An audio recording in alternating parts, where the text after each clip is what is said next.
지금 이 보시는 것처럼 장난감처럼 생겼잖아요. 아직까지도 장난감이라고 생각하시는 분들이 많아요. 야간 투시 능력도 가지게 돼 있고 먼 거리를 당겨서 볼 수 있는 줌 역할을 하게 되고 상공에서 전체적인 화재라든가 재난 현장을 파악을 하는 지휘관의 눈 역할을 또 하기도 합니다.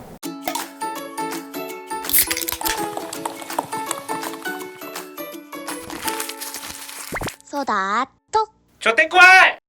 소방에 숨어있는 인물들과 가벼운 얘기도 속 깊은 얘기도 나누는 시간 소방수다토크 소다톡입니다. 네, 이번 소다톡은 서버 안에서 제작 지원해 주셨습니다. 짠! 건물 화재, 화학 사고, 산불 현장, 구조 현장, 그 어떤 곳이라도 서반의 하익스 도시탐색 구조화. 더 서반. 누구보다 높은 곳에서 멀리 재난 현장을 지켜본다. 드론 조종 운용자이신 서울 서대문 소방서 허창식 소방장, 경기 김포 소방서 김장현 소방이님을 모셨습니다. 반갑습니다. 반갑습니다. 자기소개 좀 부탁드릴게요. 김포소방서 순환구조대에 근무하고 있는 소방이 김장현이라고 하고요. 저는 서울 서대문 소방서에서 근무하고 있는 소방장 허창식이라고 합니다. 어쩌다가 소방 드론 운영을 맡게 되신 건지, 그 전에 이 드론이라는 기체에 관심을 두시게 된 이유가 있을까요? 원래 드론이라는 용어는 그 전에 쓰던 용어가 있거든요. RC라고, 라디오 컨트롤 무선 모형이라고 불렀습니다. 1998년이었는데요. 고등학교 때 처음 이제 RC를 입문을 시작을 했거든요. 아무래도 경제적인 여유가 없다 보니까 이제 좀 간뒀죠. 그 이후에 이제 소방에 들어와서 돈을 버니까 조금씩 취미로 다시 하고 있는데, 그때 마침 소방에서도 드론을 딱 도입을 하게 되니까 시기적으로 잘 맞아가지고 소방에서 드론을 하게 되었습니다. 저는 사실 시작하게 된 계기가 조금 뭐 가벼운 얘기는 아닌데, 제가 소방관이 되게 도와줬던 아주 친한 군대 후배이자 동생이자 그리고 소방관 동료였는데, 그 친구가 순직을 하게 됐습니다. 저 역시 그때 4층 높이에서 이제 떨어지면서 많이 다친 상황에서 이제 소방에 대해 약간 회의감을 갖고 있었고요. 왜 소방관들이 이렇게 자기의 안전을, 자기의 생명을 무모하게 담보로 해서 현장 활동을 해야 되는가라는 고민을 했었고, 제가 아이들하고 같이 취미생활로 하던 레크레이션용 취미용 드론을 보고, 이게 현장에서 뭔가 중요하게 쓰일 수 있겠다. 있어야지 우리 소방관들이 안전을 확보해서 현장 활동을 할 수 있다. 그런 확신을 갖게 돼서 사비를 사용해서 국토부 자격증을 취득을 하고 소방 드론 조종자로 활동을 하기 시작했습니다. 소방 드론의 역사에 대해서 좀 설명을 해주시면 좋을 것 같아요. 2010년 이후에 RC에서 GPS가 달리면서 위치 제어가 가능하고 로터가 4개 달린 이런 형태의 드론이 개발되면서 자세 제어가 쉬워졌습니다. 그러다 보니까 누구나 조종하기 쉬워지고 입문 장벽이 확 낮아졌죠. 카메라까지 장착할 수 있게 되면서 누구나 항공 촬영을 할 수 있게 됐죠. 우리 소방 직원들도 훈련이나 이제 홍보에서 이제 조금씩 시작을 했었거든요. 본부에서도 소수의 직원들이 상호하다 보니까 같이 접하고, 이거 재난 현장에서 쓰면 영상 정보 취득할 수 있네? 그런 를 계기로 2015년 8월에 처음 소방에서 이렇게 도입을 하게 됐습니다. 군을 제외하고 국가, 그다음에 지자체, 공공기관 중에서는 소방에서 도입한 게 거의 최초입니다. 소방 드론이 재난 현장에서 하는 역할에 대해서 설명을 부탁드리겠습니다. 굉장히 다양한 역할을 하고 있는데, 과거에는 사실 단순히 이제 수색을 하고 인명 검색 이런 것들을 좀 많이 했는데, 지금은 야간 투시 능력도 가지게 돼 있고 먼 거리를 당겨서 볼 수 있는 줌 역할을 하게 되고, 상공에서 전체적인 화재라든가 재난 현장을 파악을 하는 지휘관의 눈 역할을 또 하기도 합니다. 제가 현장 활동하면서 가장 중요하게 생각하는 게, 소방관이 안전이 확보가 된 상태에서 구조 활동을 하고 화재 진화 활동을 해야지만 완벽한 재난 현장 활동인데, 지금까지는 있을지 없을지 모르는 위험을 감수해가면서 현장에 들어갔었거든요.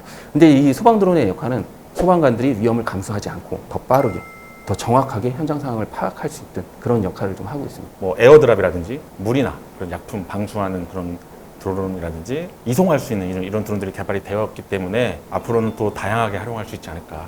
소방 드론 운용자가 되려면 특별한 자격 같은 게 필요한가요? 국토부에서 인증하는 초경량 비행장치 자격이 있어야 되고요. 그 1종, 2종, 3종, 4종, 4가지 종류가 있는데, 소방 드론 조종자가 되기 위해서는 일단 각 부서에서 본인이 조종을 할 기체에 맞는 자격을 취득을 해야 되고, 그에 맞는 교육을 이수해야지 드론 조종자 임무를 수행할 수가 있습니다.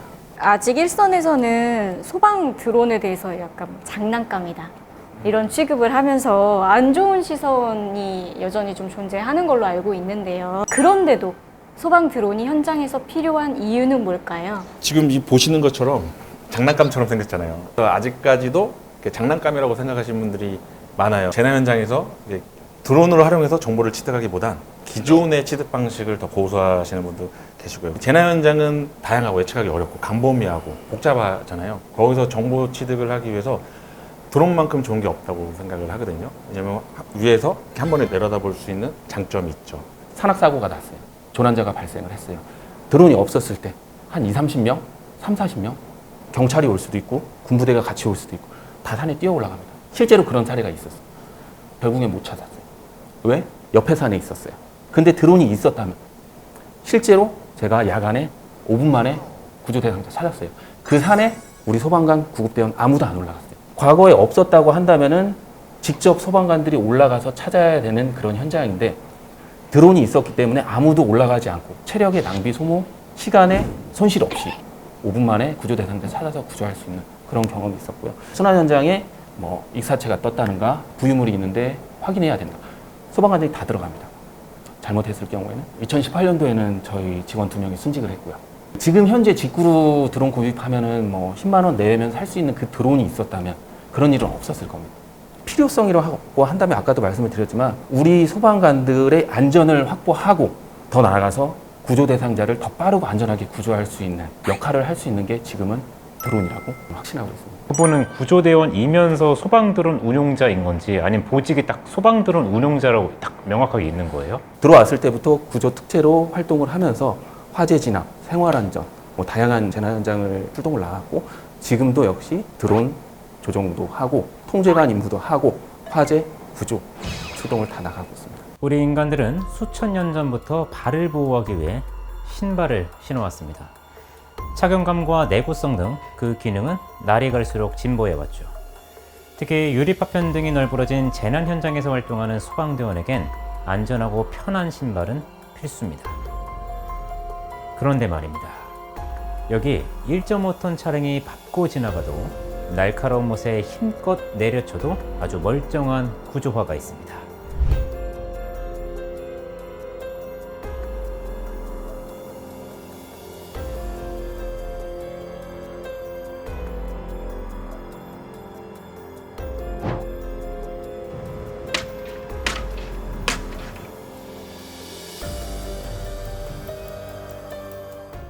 우리나라 최고의 구조장비 업체 서번에서 선보인 최첨단 신발 하이익스의 도시탐색 구조화.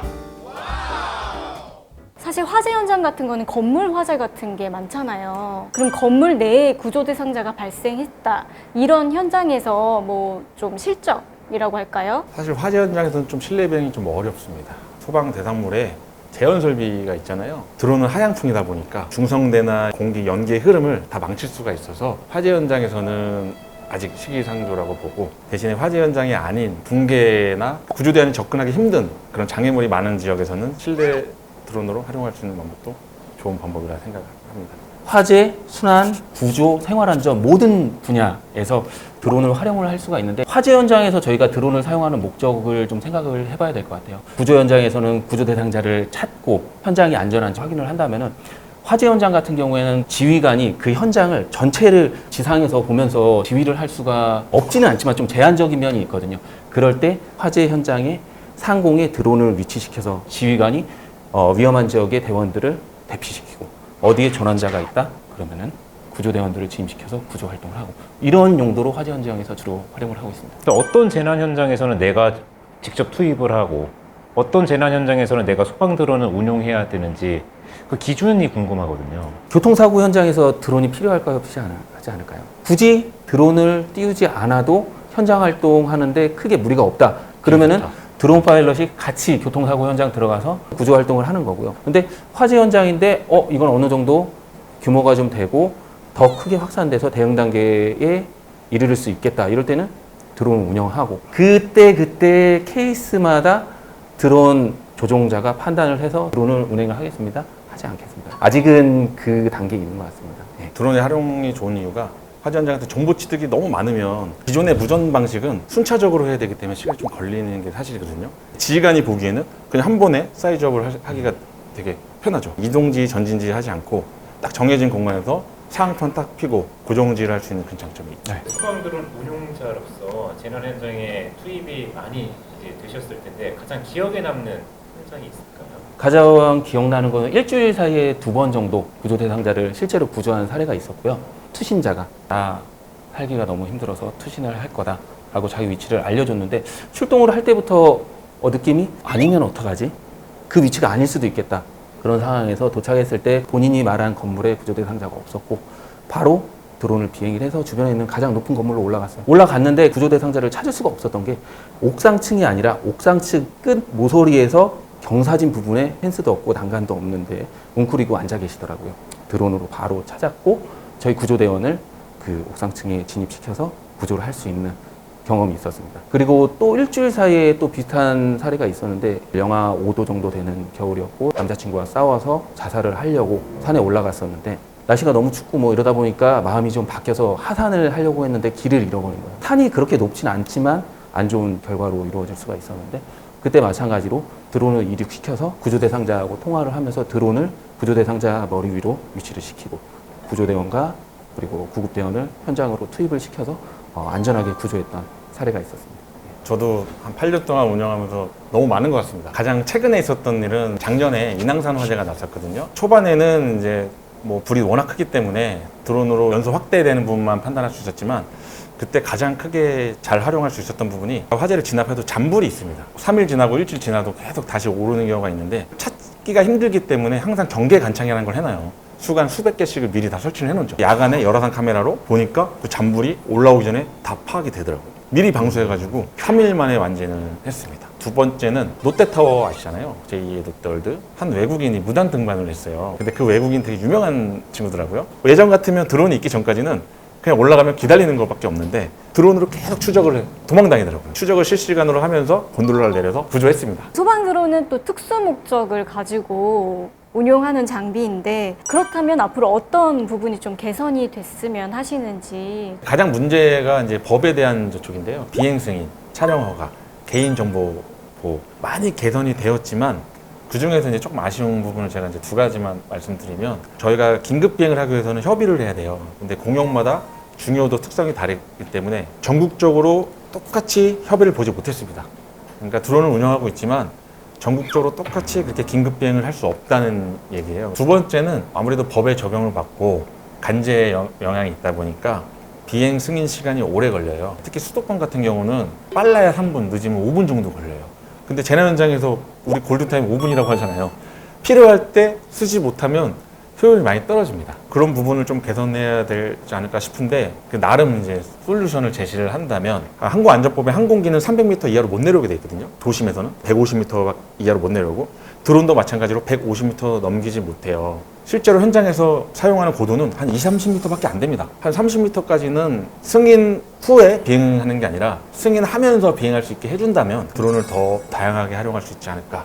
사실은 드론 파일럿이라고 해서 기체를 좀 중요하게 여기고 사고를 겁내기는 하지만 드론의 파손이 어떤 중요한 역할을 하는데 더 기여를 한다면은 과감하게 결정을 하고 그리고 또 내부적으로도 이러한 사유 때문에 더 오래 비행을 할 수밖에 없었고 그걸로 인해서 어떠한 평가를 이루었다 한다면은 그거에 대해서 이해를 해주는 분위기, 결과도 좀 있었으면 좋겠습니다. 지금은 어떻게 하는데요? 파손이 됐다거나. 개인 사비로 이런 건 없고요. 1일 점검, 주간 점검, 월간 뭐 비행 보고, 비행 승인, 촬영 승인 정식적으로 지켜졌다고 한다면은 따로 문제 없이 본부나 청에서 수리하고 교체될 수 있도록 이렇게 지원을 좀 해주고 있습니다. 의외로 사고가 좀 많이 나는 것 같아요. 또 얼마 전에 이런 경우도 있어요. 까마귀가 와서 드론을 공격해서 추락을 했어요. 워낙 그 기체 사고에 대한 변수가 많기 때문에 제가 아는 직원들 중 몇 명은 실제로 드론 하다 추락을 해가지고 그 스트레스 때문에 드론 조종자 못하겠다고 한 직원들 실제로 있어요. 그리고 또 조직에서 지금 많이 나았지만 그 당시만 해도 추락했기 때문에 너 못하는 거야 라는 이미지가 강했기 때문에 고개 숙이고 나 다신 드론 안 할래 그러고 이제 안 하시는 분도 계십니다. 나 다신 드론 안 할래. 경찰이나 타 기관 혹은 해외 사례와 비교했을 때 대한민국 소방은 어떻게 드론을 운영하고 있고 어느 정도 수준에 도달했다고 평가를 하시는지 궁금해요. 사실 국내 타기관 비교는 좀 조심스럽습니다. 왜냐하면 운영 목적이 달라요. 대신에 이제 해외 국외 사례에서 비교를 해보면 드론을 활용한 전술 활용도가 많이 떨어집니다. 사실 이제 한국이 드론을 2015년에 도입을 했어요. 늦은 건 아니거든요. 국외에는 2018년, 19년도에 이렇게 도입을 해서 저희가 더 빨랐음에도 지금은 저희가 많이 뒤쳐져 있습니다. 근데 제가 2020년도에 IDO라는 드론 국제 비상기구에서 부회장을 했었어요. 회의 참석하시는 분들이 다 부서장 아니면 기관장급이에요. 우리 소방으로 따지면 소방령, 소방정 분들이 드론 그 조직 회의에 참석을 하시는 거예요. 저는 제가 이렇게 생각을 품고 있어도 펼칠 수 있는 위치가 안 되고 국외에서는 내가 이렇게 생각하면 이렇게 표현할 수 있잖아요. 그런 부분에서 좀 차이가 났다고 개인적으로 생각이 들어서 국외하고 비교를 한다면 아직은 많이 좀 떨어진다. 문화 차이에서. 근데 또 이걸 또 나쁘게만 볼 수 없는 게 바닥에 깔아주고 원동력을 갖출 수 있게 조건만 해준다면 언제든 우리도 열심히 해서 앞서 나갈 수 있다고 생각을 하기 때문에 연구하면서 그날이 오길 기다리고 있습니다. 조직 내에서 뭐 인식이라든지 뭐 여러 가지로 훨씬 좋아졌을 것 같아요. 정말 많이 바뀌었습니다. 지금은 뭐 현장에서 지휘관분들이 우리 직원들 들어가지 마. 드론이 먼저 들어가서 확인하면 돼. 인식 변환이 계속 되고 있고요. 중앙소방학교에서도 지금 드론을 시작하는 조종자분들이 아니라 지휘관분들한테 교육을 하고 있어요. 현장에 나갔을 때 이 드론이 얼마나 큰 역할을 하는지에 대해서 교육을 하면서 마인드를 좀 바꿀 수 있는. 드론 업무라고 해서 빼주지 않아요. 기존의 업무 플러스 드론이에요. 드론 띄우다가 갑자기 현장 필요하다면 다시 이제 복구 현장 가야 되고, 갔다 오면 또 영상도 편집을 해야 되고, 또 일지도 써야 되고, 월보도 올려야 되고, 워낙 소수다 보니까 우리를 이해해 줄 사람이 없는 게 좀 그래서 힘들었죠. 앞으로 소방 드론과 소방 드론 운영자가 어떤 청사진을 그리면서 나아가야 된다고 생각을 하시는지. 마지막 궁극적인 목표는 기존의 재난 대응 전술 SOP에서 드론도 같이 엮어서 일원화시켜야 되거든요. 근데 지금은 기존 전술이 있고 드론은 따로 있어요. 서로 이렇게 유기적으로 활동이 안 되는 거죠. 정보 취득하는 것도 그렇고 서로 정보 전달하는 것도 아직 원활하지 못하는 거죠. 그렇게 되면 어쩔 수 없이 한계가 있을 수밖에 없거든요. 드론 입장에서는 보이는 거죠. 근데 지상에서는 안 보이는 거죠. 이제 우리가 이거를 어떻게 하면 정보를 할 수 있을지 그렇게 해야 된다고 생각합니다. 내부적으로 성공만 축하해주고 격려해주고 응원해주고 그게 아니라 실패도 또 하나의 경험으로서 압박을 가한다거나 하기보다는 그 경험을 전체적으로 전국에 있는 소방 드론 파일럿들이 실패를 하지 않고 성공할 수 있는 그런 사례들을 좀 많이 공유를 했으면 좋겠습니다. 소방 드론 운용자로서 앞으로의 포부와 또 향후 목표에 대해서 말씀해 주세요. 제가 했던 실패 성공을 드론 파일럿들에게 공유를 하고 그것이 우리 소방 드론 발전에 좀 도움이 됐으면 좋겠고요. 더 나아가서 우리 드론 파일럿들이 교육을 받고 능력을 좀 더 향상시킬 수 있는 교재 편찬 아니면 프로그램 발굴에 도움이 될 수 있었으면 좋겠습니다. 저 목표는 재난 현장에서 드론이 자연스럽게 활용을 될 수 있게끔 SOP 유기적으로 활용할 수 있을 만큼 제가 연구하는 게 목표입니다. 지금까지 드론을 통해 재난 현장을 샅샅이 살피는 허창식, 김장현 소방관과 함께했습니다. 자신의 위치가 어디든 최선을 다하는 그대가 바로 우리의 영웅입니다. 쏟아 톡!